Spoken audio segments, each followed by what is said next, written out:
I extend a very warm welcome to our esteemed guest, Mr. Milovan Stanko and Estella.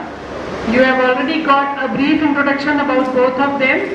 Estella is studying in high school there, and she has already spoken to you about the education system at the France, that in the high school they have to be there for the continuously 3 years. Here you have 2 years higher secondary education, senior secondary education system. You spend 2 years in class 11th and 12th, but there the child has to spend 3 years in the high school. You may call this as grade 11, 12 or 13 maybe. And during this tenure of 3 years they have to undergo 10 courses, 10 subjects they are studying, about out of which 4 languages are compulsory, which I feel is creditable, because learning so many language is a challenge, and to sustain the interest in the language and to prepare oneself to be the global citizen in the true sense is a need of the hour. And France has a very, very organized system of education, as it was shared by Mr. Milovan. And she is learning at least 3 sports there. So she told me that around 3 sports have to be taken by every child there. And it's not that the child is pursuing for the medical stream or the non-medical stream or the humanities or the commerce. She is also studying blend of courses. She is doing physics at the class 11th, and at the same time she is also studying economics and history, I think you shared with me. And she is actually planning to pursue doctorate in physics. So that's good that even at the situation of even at the age of the 16 plus, the students, they are made aware about the world around through the history and the economics and the other subjects. So more sensitivity and the more awareness about the world is given. And about Mr. Milovan, he is an amazing person. He is a very, very senior scientist and authored around 60 research papers in the different journals of the world. He worked in many countries, in Siberia, in Ireland, in Spain, in Belgrade, and now in France. And he is the director of NG Biotech, and he has lots of innovations to his credit, especially in the field of the medical instruments which are being used at very advanced stage. So he is directly connected with the World Health Organization and the Bill Clinton Foundation. You know that every day we hear about some new kind of thing, like recently Zika virus was very much in news. So he has devised the machines where immediately when the diagnosis is done that whether any person, because this virus is spread in South Africa, so in the real time the data is collected. The moment the person is diagnosed, the data is stored,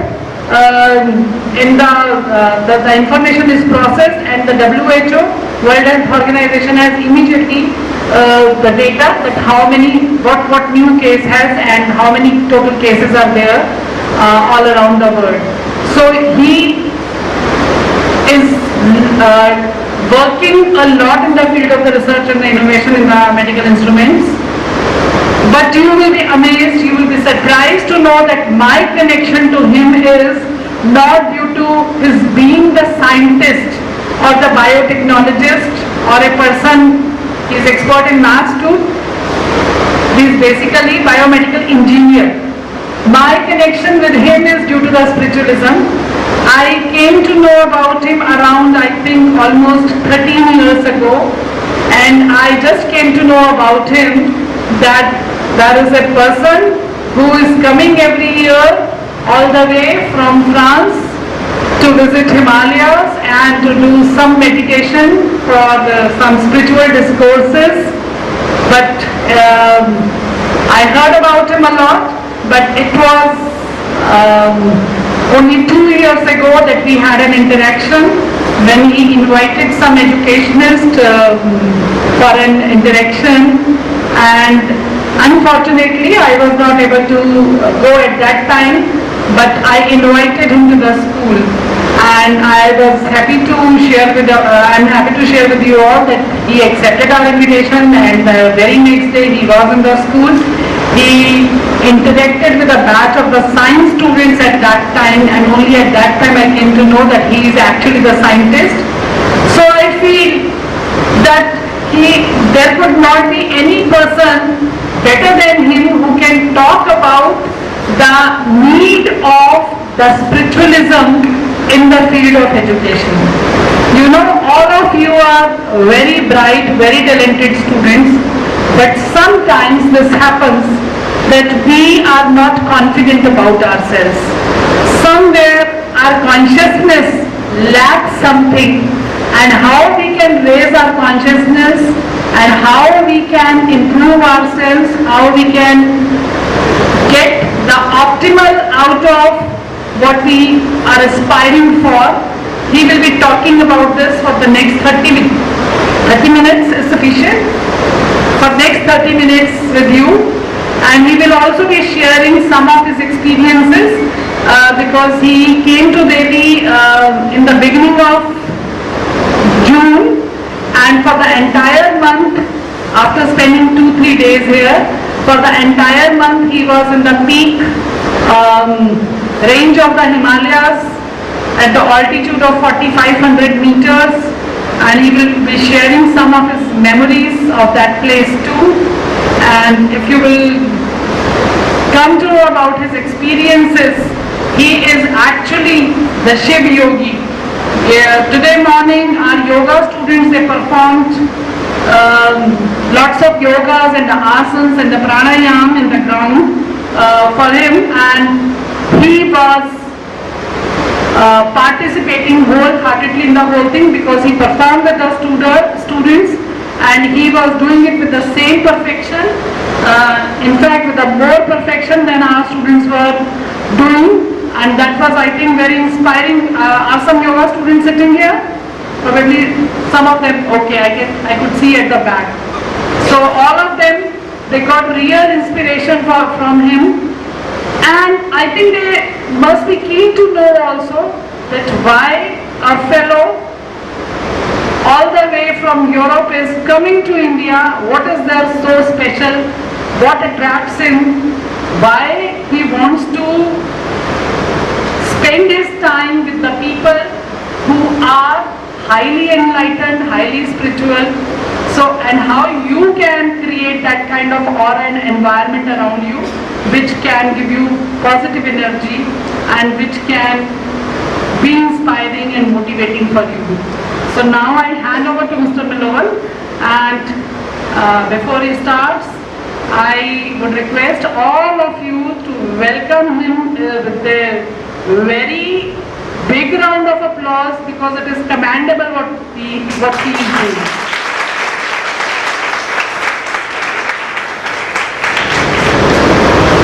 Namaskar to everybody, good morning. Thank you very much for this very welcome to my daughter and myself. This is the 24th year in a row that I'm coming to India, and always enjoying, and for the last 3 years, thanks to Anita Sharma, your principal, and her enlightened vision of education and how you should be educated and become the citizens of the new world. I am here today with you to share our common values as a human beings.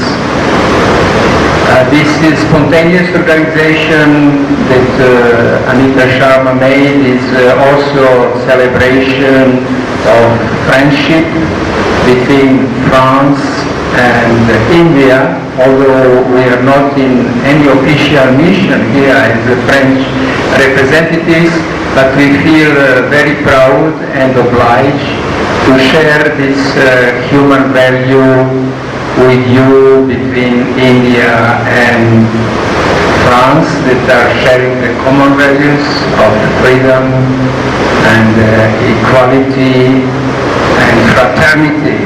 As you are saying in Hindi, Vasudeva Kutumbaha, the whole world is a family, and we are feeling really here as a family.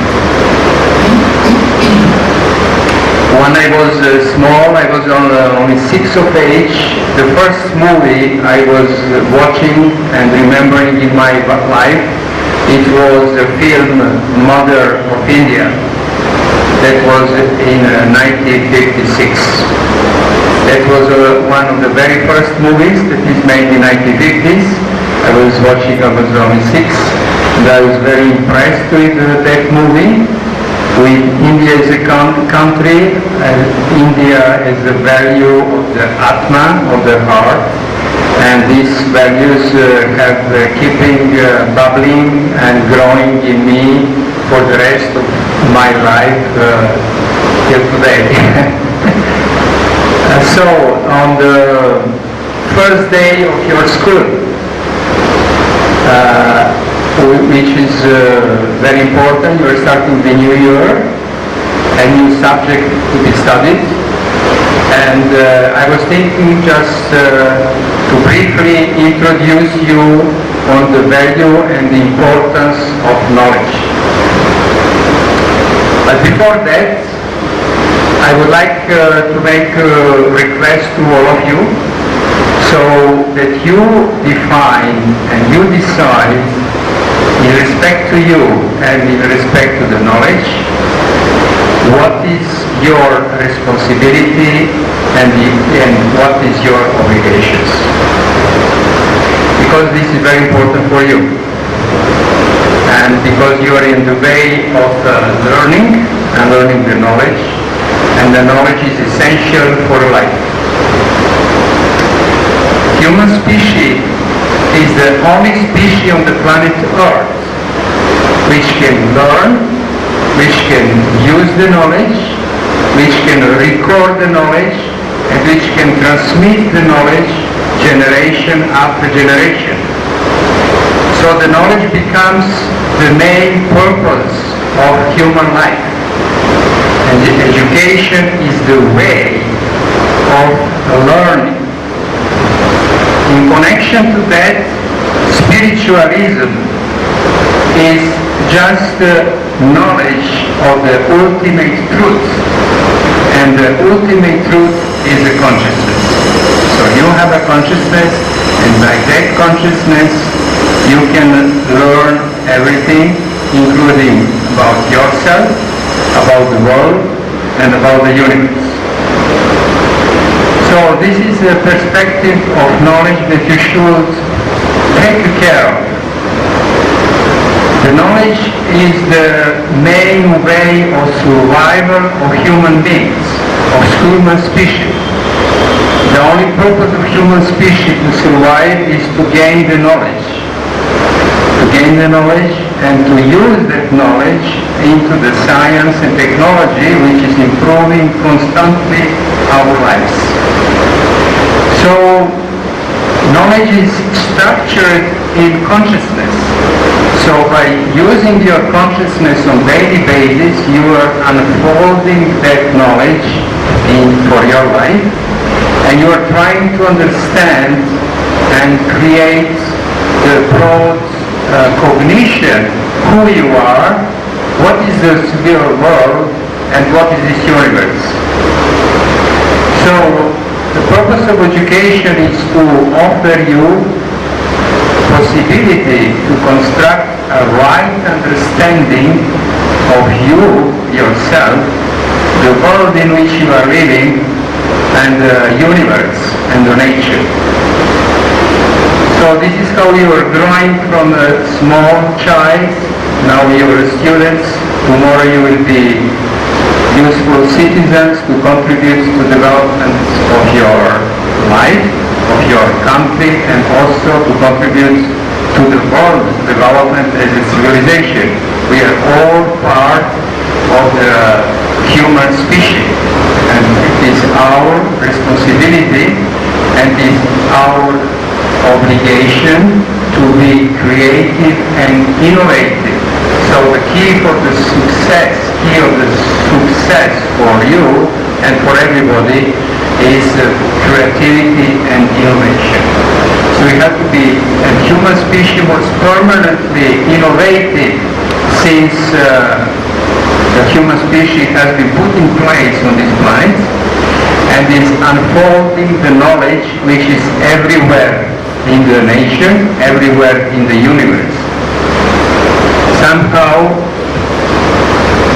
the nature is the knowledge itself. The nature is a library of knowledge. Any particular species, from bacteria, virus, microorganisms, plants, animals, including the human beings, they are just a platform that are unfolding different value of knowledge.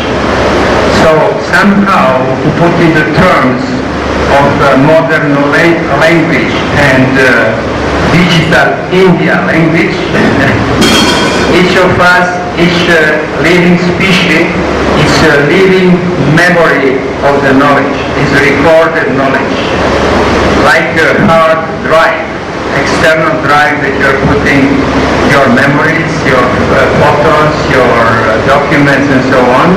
So each living species is somehow, it's a drive of the knowledge, particular knowledge. So each level of creation in the universe has a particular value of knowledge. And we are the only species that has access to that knowledge, and we can activate that knowledge and use that knowledge. And what is important, we can record that knowledge, and we can transmit that knowledge from one generation to the other generation. Somehow, the knowledge is essential for evolution of human beings. This is something that we should retain as a message. Knowledge is essential for the evolution of human beings, of human species. That knowledge is accumulated from the generations to the generations, from the past history, from the last 15,000 years of history of human beings. Knowledge has been accumulated, and with the new technology is doubling. Every 7 to 9 years, the knowledge is doubling in quantity. That means every 7 to 9 years, everything that has been accumulated for 15,000 years is doubling. Not in quality, but in quantity. But just to give you an idea how the knowledge is essential for human species. So, with using the knowledge, we're creating technology, we're exploring the world, we're exploring our planet, we're exploring our solar system, and sometimes in the future we're exploring our galaxy and intergalactical space and intergalactical way of existence. So somehow our planet is a library of the knowledge of totality of the universe, because human being is able to grasp totality, is able to grasp infinity of knowledge about the whole universe, the structure of the universe, all the physical theories, all the unified theories, the quantum theories, all biochemistry, biology, mathematical, and astronomy. So all that knowledge is at access to everybody through your consciousness. So the consciousness that is the infinite source of knowledge. The only thing you have to do is to use the knowledge. The more you use the knowledge, the more you create it. This is the only resource that is everlasting. And the only thing that is required is to consume. So human beings are consumer of the knowledge. Our main food is not the food that you are eating, but is knowledge. Knowledge is our main food, which is allowing us to grow, to evolve. And our planet becomes the central station in the universe where all the knowledge is available. In each grain of our planet, in each bacteria, in each virus, in each plant, in each animal, there is particular value of knowledge that is available for us to share, responsibility to protect at the same time. So if you are looking from the history, there is two revolutions of knowledge which has allowed humanity to grow with a high speed. The first revolution of knowledge came in 15th century. Before 15th century, if you remember from the history, all the knowledge was handwritten by the books. All the books, all the knowledge was handwritten in few copies, and then was rewritten and rewritten. The mistakes had been made, so that time the knowledge was corrupted in many ways, because if you have to copy again and again, rewrite the knowledge from one book to another book, from generation to generation, that was at that time that was the level of technology and preservation and transmission of the knowledge. And how the knowledge is recorded between 15th century was by handwriting. So the first revolution of knowledge came with the invention of printing machine. In 15th century, first printing machine has been available that allows the printing the books, the real sense like we are having books today. And it was a real revolution because allowed you can print so many copies with exactly the same reprint and make the copies available to everybody who want to grasp the knowledge and study the knowledge. So that was this 15th century, and this revolution with the printing machine has allowed renaissance, bubbling of science and technology up to the 18th century with all these innovations and engines and industrial revolution. Industrial revolution is always followed by the revolution of knowledge. First is revolution of knowledge, and then is the revolution of science and technology. This is all that has happened thanks to that invention of having a printing machine. And that was really staying almost up to recent years. But in recent years, what has happened is that we have a second revolution of knowledge, and this is thanks to internet.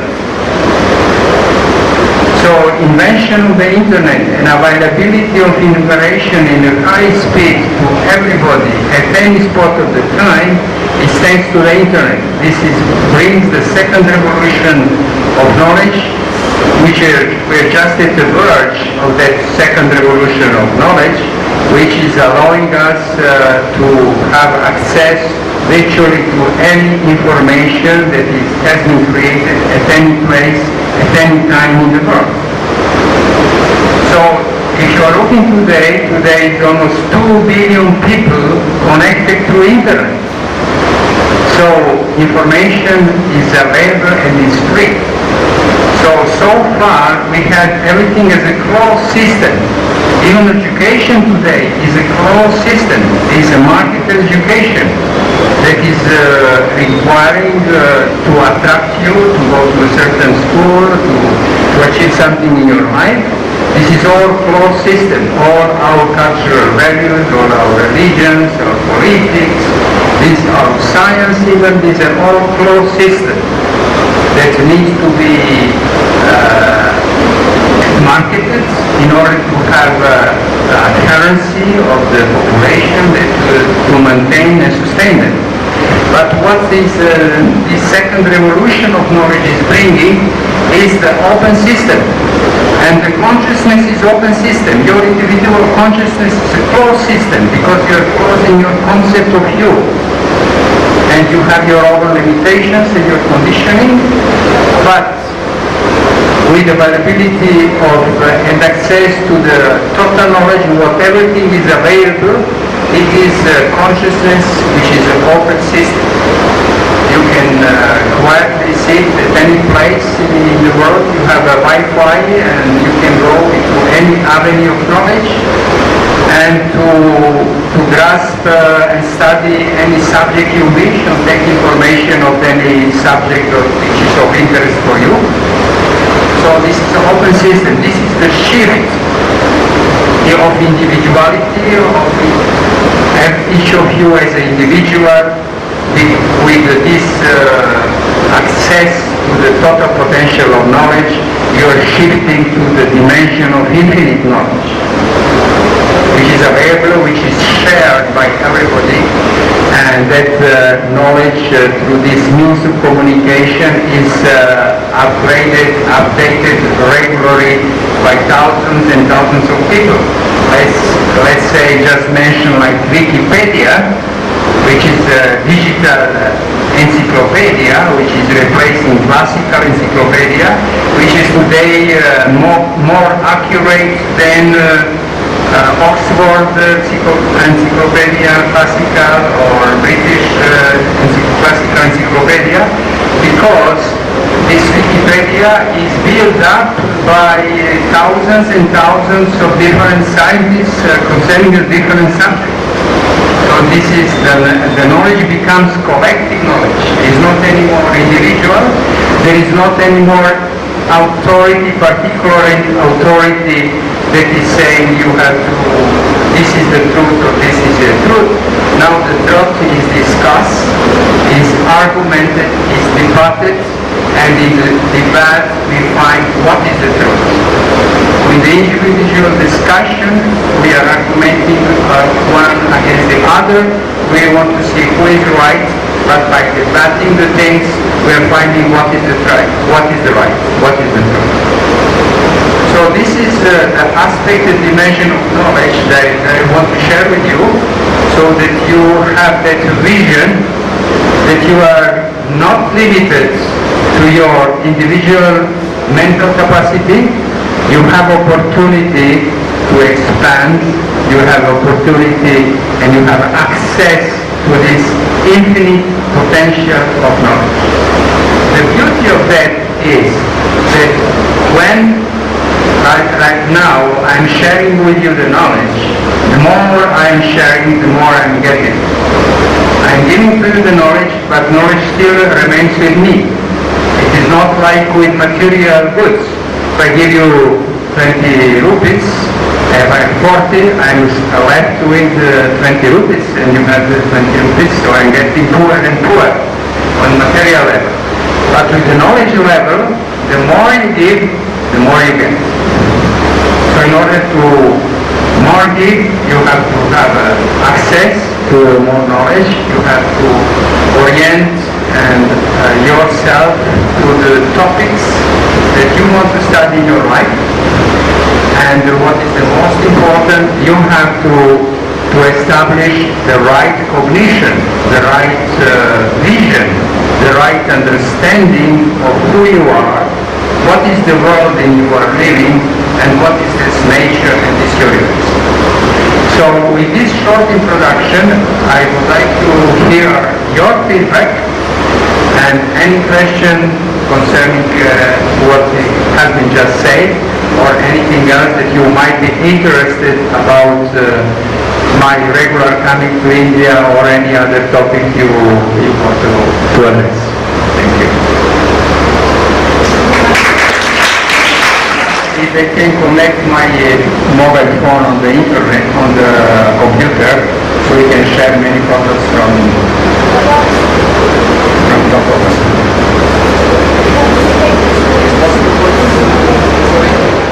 Okay, I think our message is very, very clear that every day you are expanding. Why you are expanding? Because the knowledge is expanding.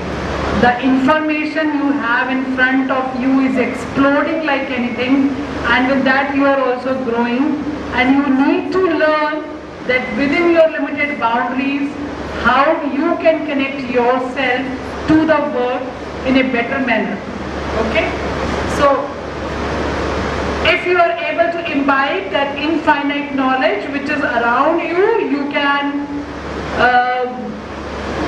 grow up to your optimal potential. You can expand yourself. You will be able to self-realize. Do you have any question, anything which you want to ask from Mr. Milovan?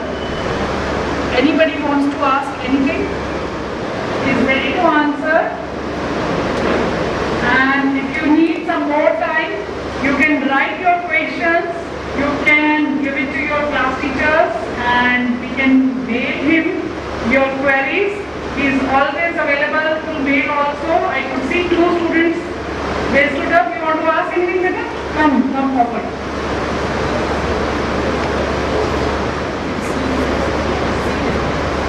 So we want to ask, how are you so flexible at this age? Do you practice at home? Yeah, so I started to practice yoga not very early as you are starting, and this is good. It's never late to start yoga. I started yoga and meditation 37 years ago. 37 years. And doing regularly every day. Is there any, here we have a school in which teachers teach us. Was there any institution or something like a place where you went to practice, and was there any teacher from whom you learned? Yeah, for a matter of fact, Indian traditional culture and science and technology, Vedic science and Vedic technology came to the West in many different occasions. In the 18th, 19th century it was by Vivekananda that came on the West, particularly in America. But in 1960s, Maharishi Mahesh Yogi came first time to the West, to the Europe and to the America. And Maharishi Mahesh Yogi was one of the first Indian sage or guru who has promoted Vedic science and technology in very scientific way. And this is the reason me as a scientist has been attracted by the way Maharishi conveyed the knowledge of consciousness on the West. So in 1980s I learned from Maharishi Mahesh Yogi transcendental meditation and yoga and Ayurveda and Jyotish and all this Vedic structure literature, Bhagavad Gita and Ramayana, Mahabharata and so on, Vedanta as well.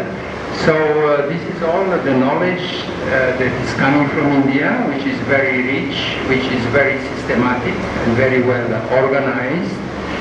But in India it was, so there is so many interpretations. Some of them are to a certain extent right, some are deviating. But what is the value and beauty that Maharishi Mahesh Yogi brought to the West is the purity of the Indian traditional knowledge of Veda and Vedic science and technology of consciousness, which was really missing on the West. Today on the West there is a big urge of and need for all this knowledge and teachings and yoga classes and Ayurvedic and all this, because people of the West are somehow so much frustrated just dealing with materialism, have no knowledge about themselves, because even in India you have no subject about consciousness in the school, which is essential because you are a conscious being. So if you don't know who you are, how you can learn and behave and interact in the world on the basis of what, of nothing. So this knowledge and these technologies are today very much in need on the West, in Europe everywhere, in America, in Australia, in Japan. So slowly this knowledge is infusing, I think, at much faster speed on the West than on the India. Sorry. One last question. Did yoga help you to look young and feel young also? Because you must be at least 55 and you don't look your age. So I have nothing to hide my age. So I'm 67. But age does not mean anything just this is biological age. In fact, the most precious things in your time, in your life, is your time. Your time is the only capital that you have. And this is, I mean it seriously. When you are born, when you're walking into existence, you have a certain number of years to live. So your time is limited. But that limited time, you have to grasp totality of infinite knowledge. So it is very important how you are using your time in your life. And you are consuming your time by putting your attention in different things. If you are putting your attention on Facebook, or you're putting your attention on your subject book in the school, you'll be consuming the same capital of your lifetime, but the value of knowledge will be different. When you're studying your subject in the school, or you are using your time to chat on the Facebook or do some social activities and so on. So be aware that you have a limited time to grasp infinite knowledge. This is a paradoxical situation, but since you are Hindi and you know you have so many lives to live, so maybe you one after the other, so maybe you don't take this seriously if you say, if I don't learn in this life, you learn in the next life. But be aware of that limitation of the time and put all your attention to the things that bring you more knowledge and more prosperity. What I was trying to ask was that did yoga help you overcome your age?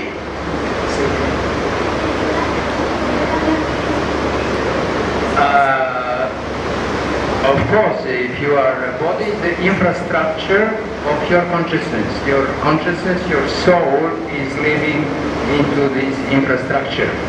This body, like any house, is going to function for some time.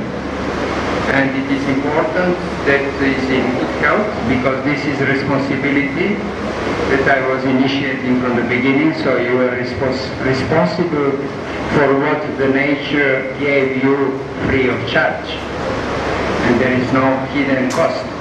So you have your body that you have to entertain. This is body by itself is inert. It's a biological structure. And the consciousness is reflecting through that body and to experience through the senses the world. So how your body is functioning is very important for functioning of your mind. So mind and body are intimately connected, and if you want to have the maximum usage of your body, so you have to do the yoga, you have to do the meditation, you have to walk to Himalaya, you have to do sports, you have to do yoga, anything you choose. But the most important thing, you have to first understand the context. If you understand the context, each context is defined by the rules. If you accept that you are going to do the yoga, get early morning out of the bed and 5 or 6 in the morning, take your bath and then take your yoga exercise and then take your meditation. If you take this seriously, then this context is adapted by you, so you don't feel it as obligation. So you should understand the context, and context is defined by the rules. So you have to know where you have to obey and where you have to play. My question is, like in India, we can see the significance of French culture, like the French wines and French perfume. So, if in the future we will be going to France, will we see any significance of Indian culture or Sanskrit or Hindi language in Europe or France? In France, everything is available. There is on Sorbonne University, you can study Sanskrit and Hindi. In Paris particularly, there is a big Indian community of 100,000 people. They have occupied one part of Paris, and it looks like India, like a little India. There is all restaurants available, there is all shops available, all items from India available, all vegetables. They are celebrating all festivals, they are bringing even the elephants. They're breaking the coconuts from the shops and all these things. So you'll be surprised. So France is a multicultural nation, and Indian population, particularly in Paris, is very important. And also across the France, in any major cities, there is a lot of Indian small communities, and all Indian stuff is available. Merci. Thank you. Merci, Messieurs. C'était vraiment formidable. It was very enlightening listening to you. We feel glad to see your love for India.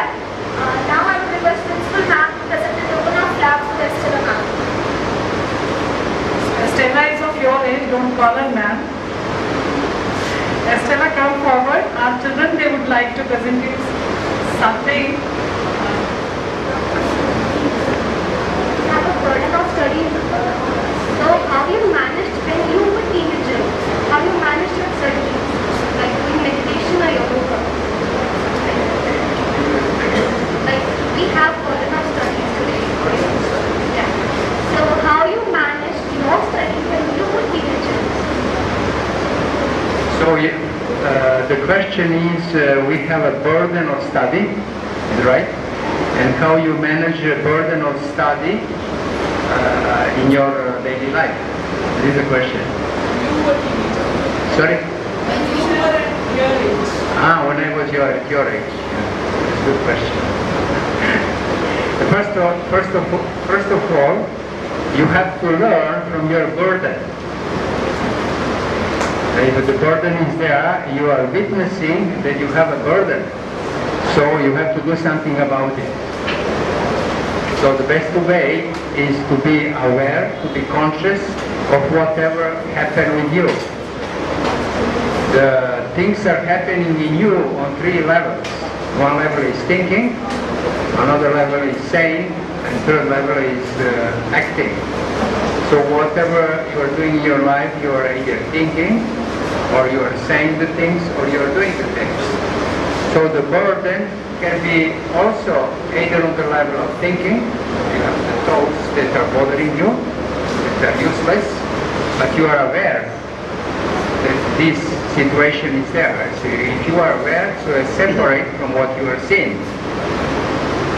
Observer is separate from the sin. Seer is separate from the sin.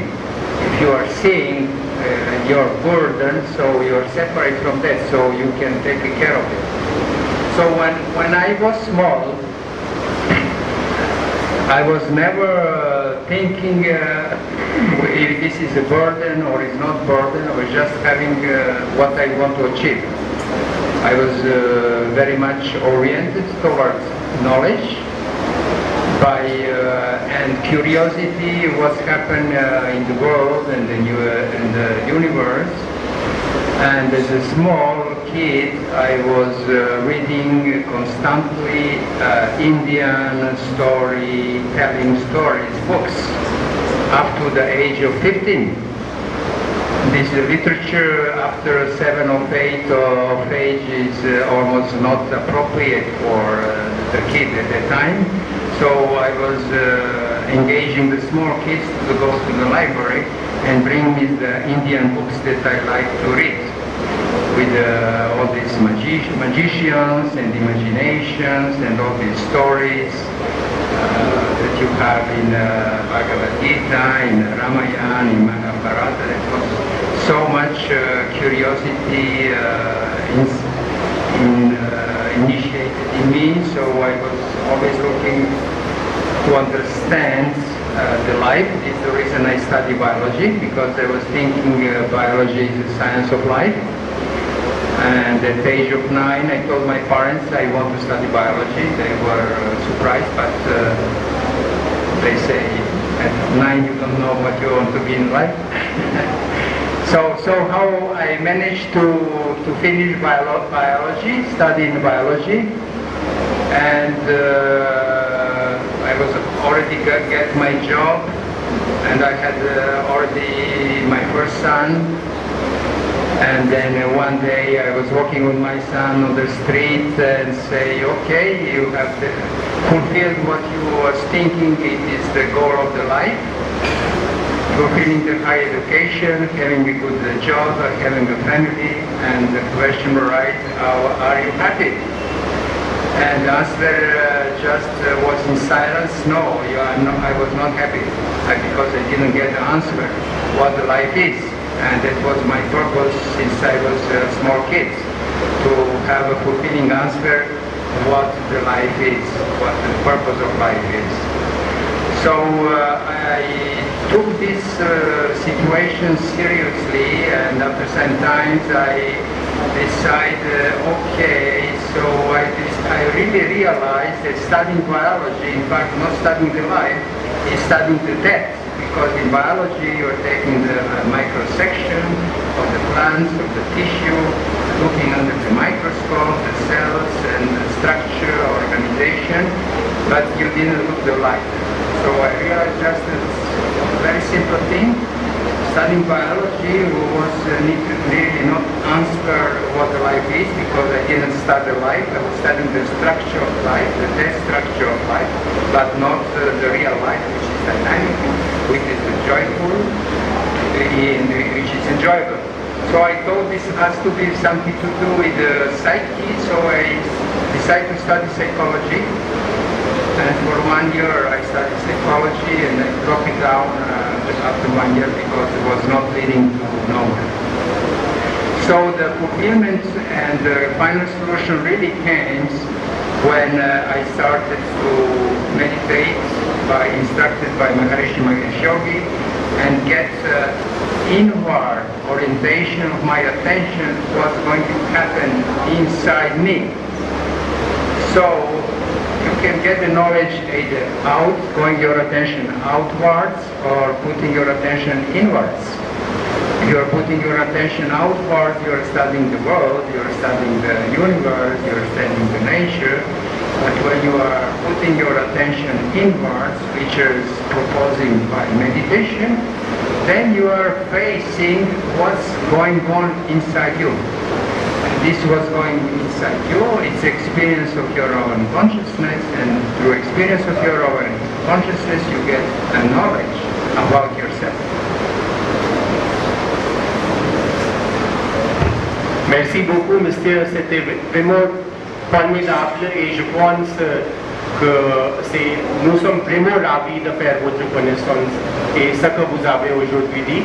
Before proceeding further, now I request our principal ma'am to give a token of love from our side to Mrs. Stella and sir.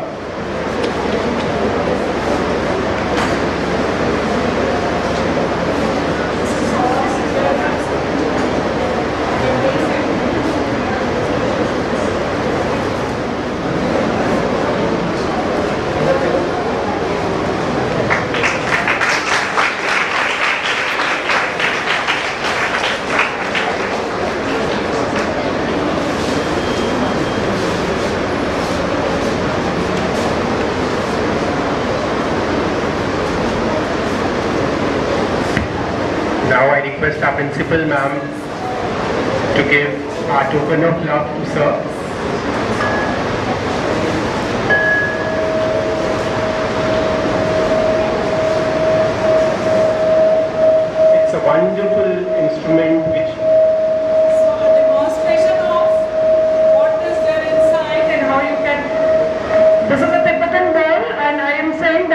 can see the demonstration what Mr. Milovan has taught to you, that all knowledge inside can be connected to the outside world. If you really want to do that, if you learn to look inside, then you will automatically be connected to the outer world and you will be connected to the God too. So in the morning we talked about that yoga is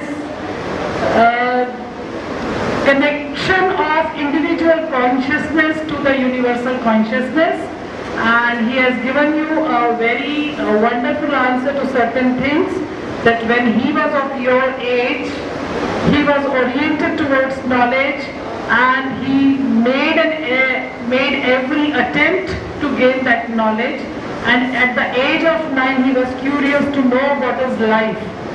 And he studied life in different perspectives. He studied biological sciences, he studied psychology, and then he also got attracted to Maharishi Mahesh Yogi's concept of consciousness, and ultimately he felt that by knowing that concept of Vedantic philosophy, he has actually learned what life is. So I hope that you will take good messages and you will also try to be more conscious in your efforts in exploring yourself and to develop yourself. Thank you very much to Estella and Mr. Milovan for being with us.